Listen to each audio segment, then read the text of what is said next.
Hi friends, today we will talk about how to fix or how to solve the problem of Wombo Dream app. We click on settings. We go to settings here.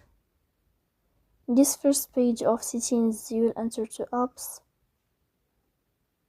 On above, we will write the name of the application and you will find it here. Then this page of app info, you will click on first stop and you will click OK. Here you will enter to the window of storage. Then we click on clear cache. But pay attention, don't click clear data because that can delete your account. In the end, you can turn off your phone and you can wait a moment to restart your phone again. So please don't forget to support us by like and subscribe. See you next time.